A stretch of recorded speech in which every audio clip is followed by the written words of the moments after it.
Hello, good morning, all boys and girls.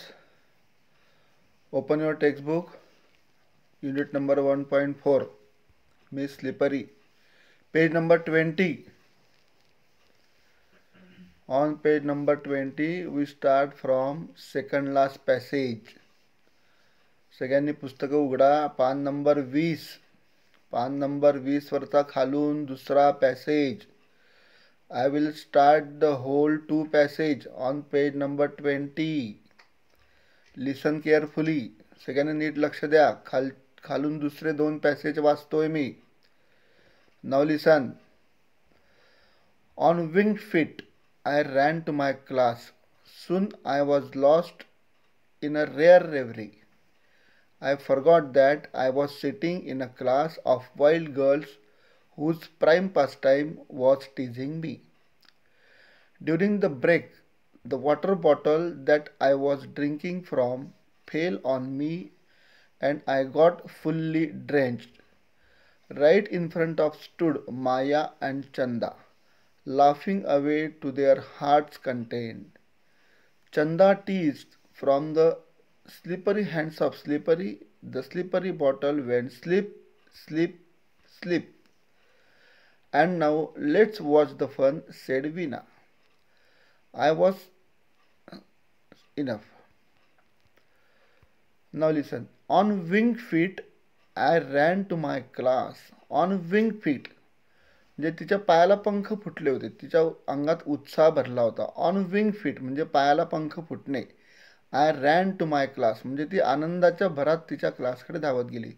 Wing feet म्हणजे पायाला पंख फुटणे. जसे आपल्या मनाला पंख फुटतात तसे तिच्या पायाला पंख फुटले होते. On wing feet because she was in a great happiness. So she ran away to her class.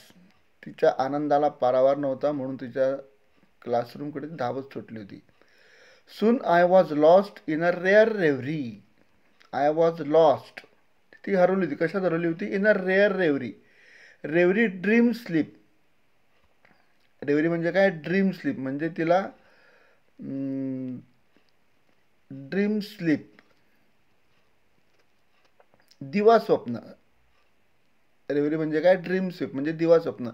दिवसा पडलेले स्वप्न असं म्हणतात त्याला. Soon I was lost in a rare reverie म्हणजे ती दिवसा ढवळ्या स्वप्नात हरवलेली होती. रेअर म्हणजे कदाचित, क्षणात. हां, रेअर रेव्हरी दिवा स्वप्न. I forgot that I was sitting in a class of wild girls whose prime pastime was teasing me. She forgot that she was sitting in her class. And what about the class? The class was full of the wild girls. The girls were tease him all the time. Means ती विसरून गेली होती की ती तिच्या वर्गात आहे. ती तिच्या दिवा स्वप्नात हरवलेली होती आणि म्हणून ती विसरून गेली होती की आपण वर्गात बसलेलो आहोत. वर्ग कसा होता? She forgot that she was sitting in a class. What type of class she would sit in the class? The class of wild girls म्हणजे हिंस्र इथे मुली नाही तर तिला चिडवणाऱ्या मुली. Wild girls whose prime pastime. PRIME prime. Prime म्हणजे मोस्ट इम्पॉर्टंट. त्यांचा महत्त्वाचा वेळ काय होता? त्यांचा महत्त्वाचा टाईमपास. पास टाईम म्हणजे वेळ घालवणे. टीजिंग मी ते सायलीला चिडवणे हाच त्यांचा आयुष्यातला सगळ्यात मोठा महत्त्वाचा टाईमपास होता. त्यांचा अर्धा वेळ ते सायलीला चिडवण्यात घालवत असत. Prime pastime. प्राईम म्हणजे मोस्ट इम्पॉर्टंट म्हणजे महत्त्वाचा. Okay. No next passage. Know what happen in the next period. During the break, the water bottle that I was drinking from fell on me and I got fully drenched. During the break means मधली सुटी. मधल्या सुटीत काय झालं? The water bottle that I was drinking from means the Sally used the water bottle and from that water bottle fell on her Sally's feet and because of failing the water bottle on her she got fully drenched. Drenched means ओली चिंब झाली. During the break म्हणजे मधल्या सुट्टीत काय घडलं? The water bottle that I was drinking from, means the Saili used the water bottle. काय झालं त्या water बॉटलमुळे fell on me, ती तिच्या अंगावर पडली.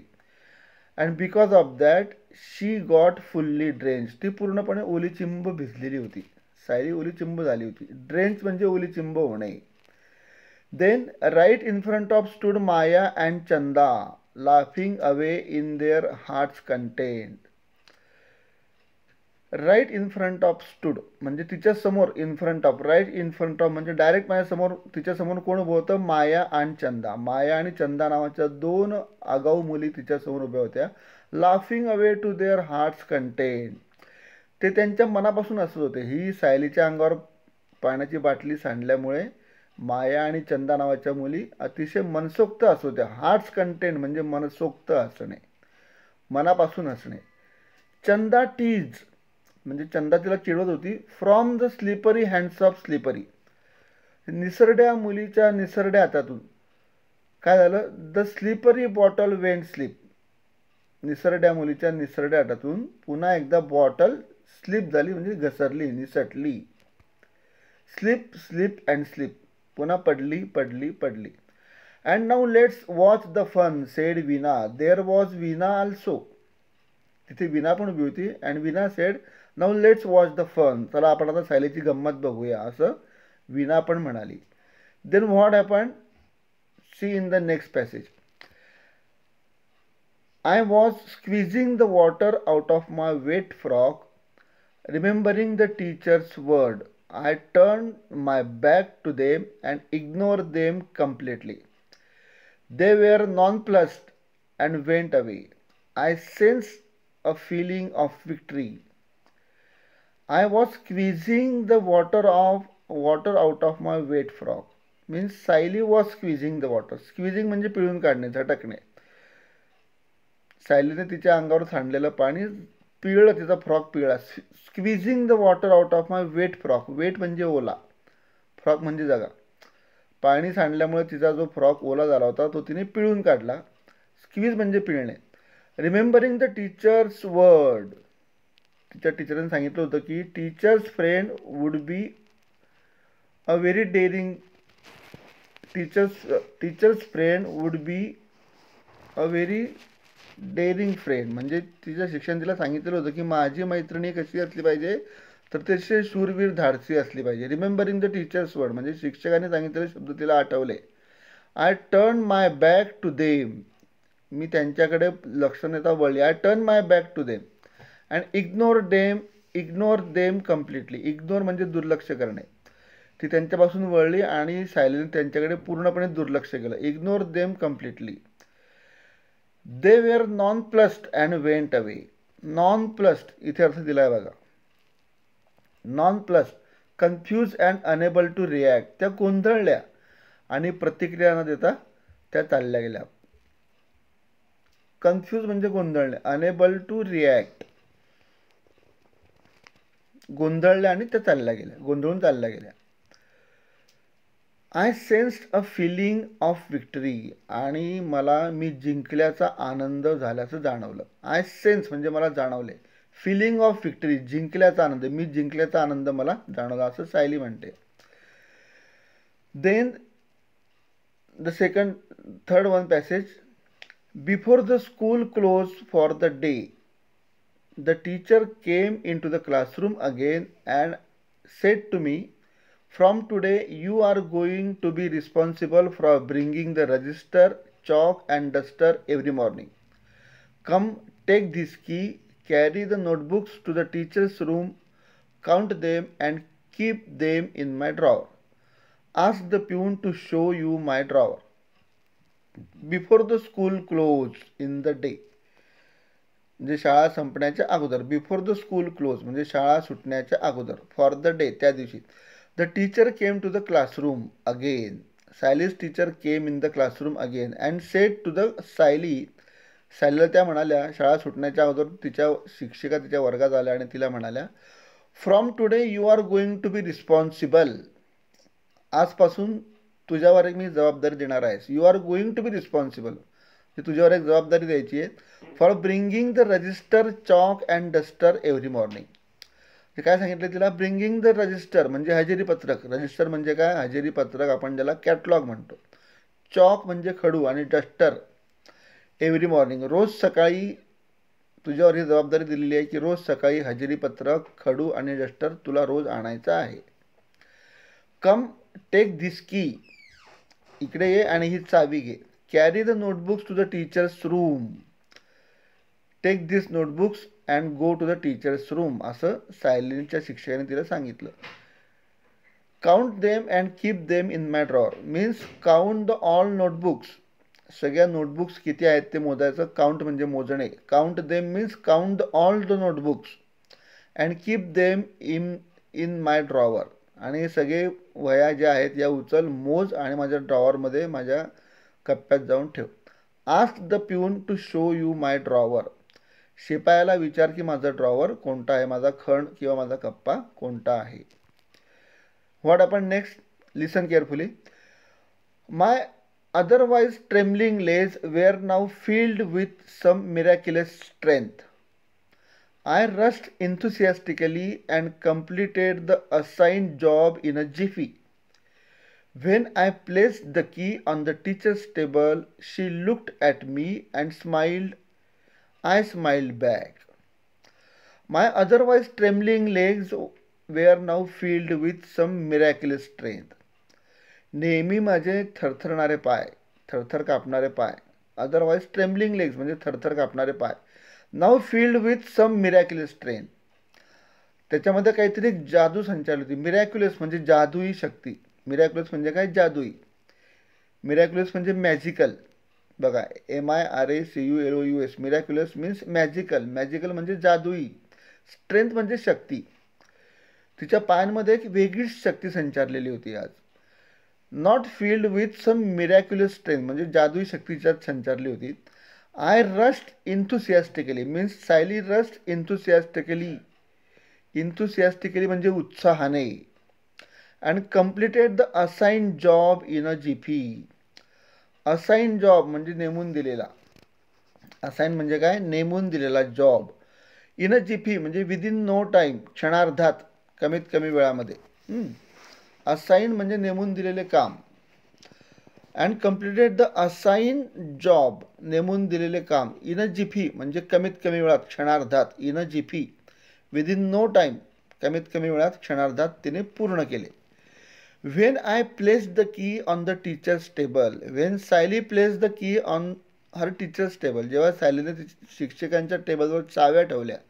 She looked at me and smiled means Saily's teachers looked at Saily and smiled. Saily also smiles towards her teacher.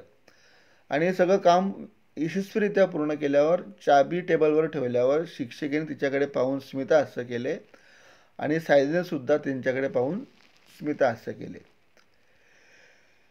Then last passage. I was thrilled from top to toe. I felt my little heart inflate with pride. I found no awkwardness in moving about in my still wet frock, nor was there any trace of fear while returning home. I was thrilled from top to toe. म्हणजे सायली नखशिकांत हादरलेली होती. Thrill from top to toe म्हणजे नखशिकांत हादरणे. Then I felt my little heart inflate with pride. Inflate, fill up and inflate. Fill up and enlarge. Fill up and enlarge. Inflate means fill up and enlarge. म्हणजे फुगणे. याचा अर्थ काय, फुगणे. तिची छाती फुगली होती. I felt my little heart inflate with pride म्हणजे तिचं ऊर अभिमानाने भरून आलं होतं. फेल्ट माय लिटल हार्ट, तिचं छोटंसं हृदय हे इन्फ्लेट म्हणजे अभिमानाने भरून आलेलं होतं. प्राईड म्हणजे अभिमान. इन्फ्लेट म्हणजे भरून आणे, भरून येणे. फिलअप अँड एनलार्ज म्हणजे मोठे होणे, भरून येणे. I found no awkwardness in moving about in my still wet frock. Means Sally found that she was not a coward. म्हणजे ती भित्री नव्हती. An uncomfortable feeling. A cowardness, अवघडलेपणा तिच्या वागण्यात नव्हता. तिला असं जाणवलं. She found, I found means Sayali found no a कॉवर्डनेस.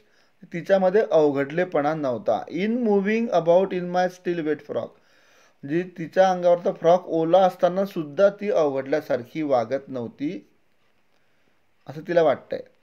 Nor was there any trace of fear, किंवा तिच्या अंगामध्ये भीतीचा लवलेशसुद्धा नव्हता.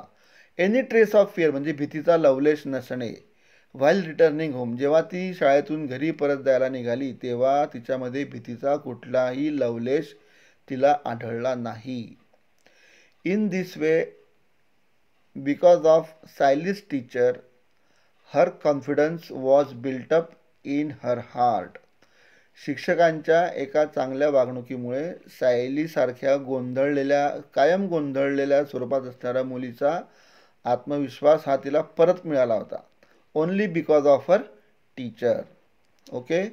In this way now we completed the unit number 1.4, miss slippery. Now let us turn to English workshop. We solve this English workshop. Your unit test will come nearer. आपली unit test आता पुढच्या महिन्यात होणार आहे, जवळच आलेली आहे. So we solve the English workshop. Okay, listen carefully now.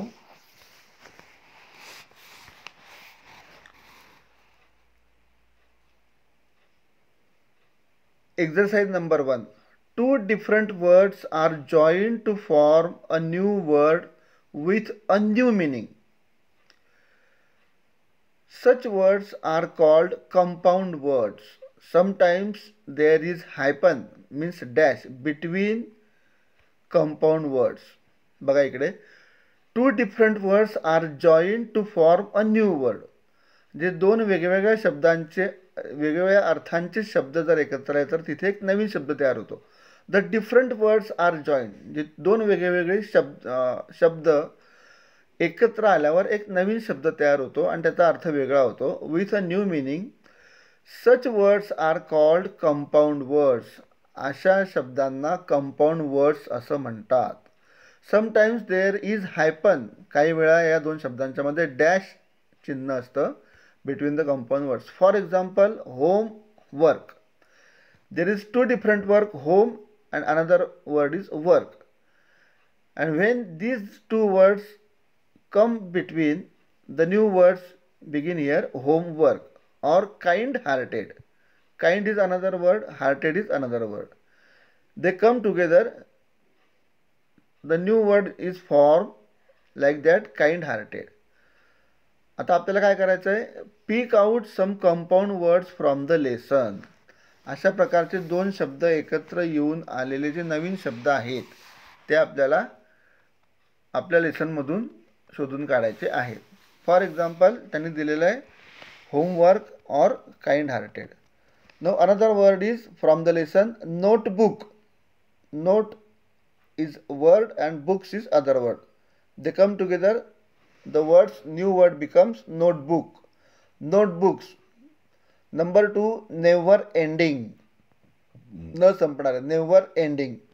Number 3, high pitch. Number 4, ear tips. Number 5, otherwise. Number 6, still wait. Okay. In this way you have to found this type of words from the lesson. अशा प्रकारे तुम्हाला हे शब्द लेसनमधून शोधून काढून लिहायचे आहेत. Now exercise number 2. Add the proper prefix to make the following words opposite in meaning. Add the proper prefix म्हणजे शब्दाच्या अगोदर जे काही शब्द लागतात त्याला म्हणतो आपण प्रिफिक्स.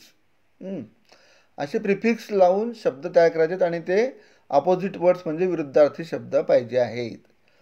ओबे, अपोजिट ऑफ मिनिंग डिसओबे. आता DIS, डिस हे प्रिफिक्स आहे. ओबेला डिस लागलं की ते डिसओबे होतं, त्याचा विरुद्धार्थी शब्द म्हणतो ओबे, डिसओबे. ओके. नंबर 2, सिम्पथॅटिक याच्या अगोदर अन लावायचं आहे. अनसिम्पथॅटिक, UN पुन्हा स्पेलिंग ते लिहायचं आहे, अनसिम्पथॅटिक. नंबर 3 ऑनर, अगोदर डिस लावायचं आहे, डिसऑनर. नंबर 4 अफ्रेड, त्याच्या अगोदर प्रिफिक्स लावायचा आहे unafraid. Number 5 content, discontent, DIS लावायचा आहे, डिसकंटेंट. या पद्धतीने आपल्याला अपोजिट इन मिनिंगचे शब्द आपल्याला तयार करता येतील. आता यातलं बी बघा. Add suffix to convert the following words to adjective form. Add suffix म्हणजे हे खालील शब्दांच्या पुढे काही आपल्याला शब्द लावून त्याचे ॲडजेक्टिव्ह तयार करायचे. ॲडजेक्टिव्ह म्हणजे विशेषण तयार करायचं आहे. आता पहिला शब्द आहे लाफ, त्याला ING प्रत्यय लावायचा आहे, laughing. Laugh, laughing. Thought, thoughtful. Forget, forgetful और फॉरगेटेबल. केअर, पुढे शब्द लावायचा आहे care, careful. FUL, care, careful. Count, countable. Fear, fearful. Move, moving किंवा मुव्हेबल. टियर,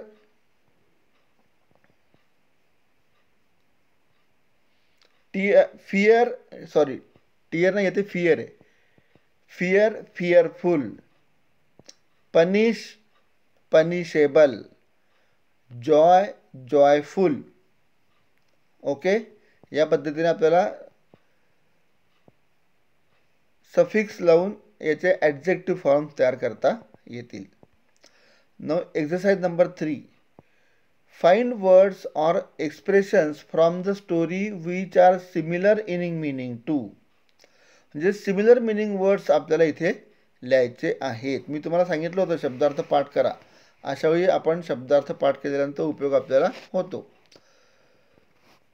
व्हेरी एक्सपेन्सिव्ह, इथे शब्द येईल similar meaning word. एक्स्ट्राव्हॅगंट.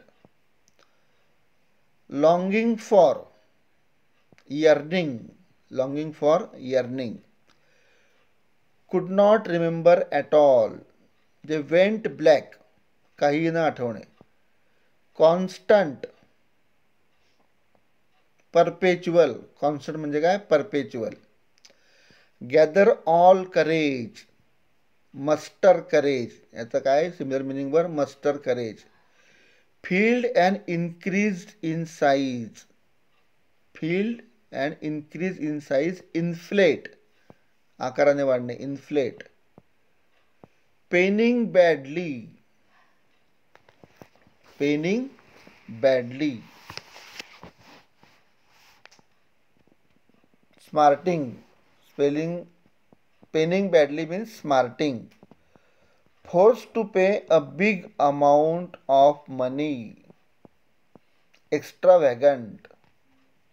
In this way we complete this exercise number 3, similar meaning words. Now exercise number 4, this exercise we will solve in the next period. 4 नंबरची exercise आपण पुढच्या पिरियडला घेणार आहोत. But for your homework, English workshop on page number 21. English workshop on page number 21. Exercise number 1. Then on page number 22, exercise number 2 and exercise number 3. This is for your homework. जे सगळ्यांनी पान number 20 वर आणि 21 वरचं 1, 2, 3 exercise होमवर्कमध्ये लिहायच्या आहेत आणि मला शाळेत आणून दाखवायच्या आहेत. Okay, see you in the next period. Have a wonderful day. Okay, bye. Take care you and your family. सगळ्यांनी काळजी घ्या आपली आणि आपल्या कुटुंबाची. पुढच्या तासाला आपण भेटू. होमवर्क नक्की करा. सुवाच्य हस्ताक्षरात होमवर्क लिहायचा आहे आणि मला शाळेत वही आणून दाखवायची आहे. Exercise English workshop, miss slippery खालचा. Exercise number 1, 2 and 3. Okay, good bye.